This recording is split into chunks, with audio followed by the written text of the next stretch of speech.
आपने जो जगह पहले कभी यूज़ नहीं की, उसका प्लॉट लेके, लाइक जैसे लैंड डेवलपमेंट हुआ और उसमें आपने कोई प्लॉट लिया, या पहले से ही कोई प्लॉट था और वो प्लॉट आपने लिया, और उसके बाद में आप जब थोड़ी सी खुदाई किया या थोड़ा सा आपने देखा तो आपको ऐसा लगा कि उसके अंदर जैसे कोई जानवर की हड्डी पड़ी है, कभी कभी इंसानों की जो हड्डी है वगैरह वो भी मिल जाती है। कभी आपने थोड़ी सी खुदाई की, जैसे नींव खोदते समय अ, कोल यानी कि एक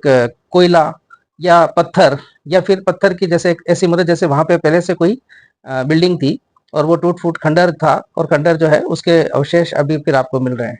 तो बेसिकली ये एक नॉर्मल बात है। उसका कारण मैं आपको एक्सप्लेन करूंगा कि क्यों ऐसा हो सकता है, लेकिन इसको हम लोग वास्तव में शल्य दोष बोलते हैं। शल्य दोष यानी कि इम्प्योरिटीज, ऐसी चीजें जो वहां नहीं होनी चाहिए, लेकिन आपके प्लॉट पे जहाँ आप कंस्ट्रक्शन करने के लिए आप अग्रसर हैं और वो चीज वहां पे मिलती है, तो ये शल्य दोष है। कैसे हम लोग पता करेंगे कि शल्य दोष है या नहीं है? एक तो जैसे इंस्पेक्शन किया, ऊपर ऊपर से ही चीज दिख गई कि वहां पे कोई पशु मरा था या उसकी हड्डियां वगैरह है, या कोई ऐसे पत्थर निकल रहे हैं जैसे ऐसा लगता है कि वहां पे नीचे कुछ दबा हुआ होगा, या बहुत सालों पहले, क्योंकि जगह जगह पे वॉर होते थे, और क्योंकि अर्बन डेवलपमेंट अभी इतना ज्यादा बड़ा है, लेकिन पहले बहुत छोटे छोटे गांव थे, और बहुत वॉर जो है ना वो एक फ्रिक्वेंटली होते थे, दो राजाओं के बीच में हो गए, सैनिक आपस में लड़े, वहीं मर गए, और उसके बाद में उनको छोड़ के वो लोग चले गए। तो ऐसे में मानव हड्डियां मिलना वो भी नामुमकिन नहीं है, वो संभावना रहती है। ऐसा बहुत सारी जगह पे हम लोगों ने भी पाया है कि वो चीज निकलती है। तो चेक करने का, क्योंकि ऊपर ऊपर से तो हम इंस्पेक्शन से देख सकते हैं, लेकिन चेक करने का क्या साधन है, वो हम एक वन बाय वन हम लोग चेक करते हैं, और उसको निराकरण भी कैसे करेंगे वो भी मैं संक्षेप में आपको बताता हूँ।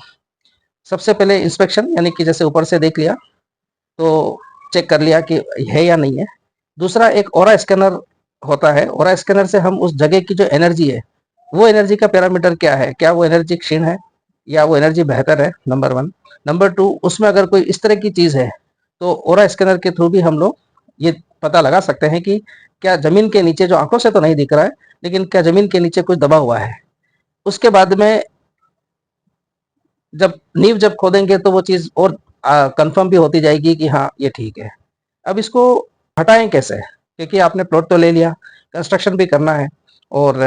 इतना महंगा प्लॉट लेने के बाद में इसको हटाना तभी कंस्ट्रक्शन रहेगा, नहीं तो वो जिंदगी भर का एक प्रॉब्लम हो सकता है। बेहतर होगा कि आप उसमें एक बेसमेंट प्लान करें, क्योंकि बेसमेंट प्लान करने का मतलब है कि कम से कम 10-12 फुट आप और उसको जब खोद देंगे तो, और वो मिट्टी को वहीं पे नहीं यूज करना है, वो मिट्टी को आप दूसरी जगह पे कहीं फेंकवा दें, तो वो जगह एक बार के लिए आप थोड़ा नीचे तक पहुंच गए। उसके बाद में आप जो गाय का गोबर होता है, वो गोबर आप उसके बेसमेंट में पूरे बेसमेंट का जो तल है उस तल में आप बिछा दीजिए, और उसको फिर आप सूखने दीजिए। तो एक गाय की जो पवित्रता है या उसकी जो एक एनर्जी है, उस एनर्जी से चीज ठीक हो जाएगी। उसके बाद में जब आप कंस्ट्रक्शन शुरू करते हैं तो बेहतर होगा कि जैसे क्रिस्टल स्टोन का यूज भी बहुत होने लगा है आजकल, और इसकी जो स्ट्रेंथ है या इसकी जो उपयोगिता है वो किसी से अब छुपी नहीं है। तो आप किसी भी वास्तु एक्सपर्ट की राय से जगह जगह पे आप क्रिस्टल के जो स्टोन्स होते हैं, वो क्रिस्टल स्टोन्स आप उस पर गाड़ दीजिए, सो दैट उस जगह की एनर्जी एनहेंस होगी, या जहाँ बैलेंसिंग की जरूरत होगी वहां बैलेंसिंग होगी। और उसके बाद में सबसे पहले एक बार एक हवन जरूर करा लीजिए, क्योंकि ये एक फ्यूमिफिकेशन, जैसे क्या है कि हम हवन धर्म से जोड़ देते हैं, लेकिन अगर आप साइंटिफिकली देखें तो एक जो उसका जो धुआं है, उस धुएं के कारण जितने बैक्टीरियाज या जितने जर्म्स वगैरह हैं उस बिल्डिंग में, वो बैक्टीरियाज एक बार खत्म हो जाएंगे। तो ये चीज हम जनरली मकान कंस्ट्रक्शन होने के बाद में तो करते ही करते हैं, लेकिन नींव खोदने के साथ में भी एक बार हवन करने में कोई बुराई नहीं है। और अंत में, अगर ऐसा लगा आपको कि वहां पे मानव हड्डियां मिली थी, तो आपको उनका नाम तो मालूम नहीं है, लेकिन आप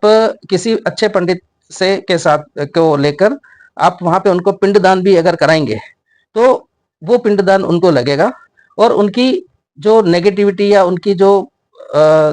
उनसे होने वाली जो संभावित दिक्कत है, वो दिक्कत नहीं होगी, और हो सकता है वो ब्लेसिंग में कन्वर्ट हो जाए। तो ये जो शल्य दोष है, इसको बहुत ही आसानी से, बहुत ज्यादा खर्चा नहीं, लेकिन करने से हमेशा के लिए वो जो जगह है, वो उसका एक ब्लेसिंग आपको हमेशा मिलती रहेगी। Thank you. रेशम है ना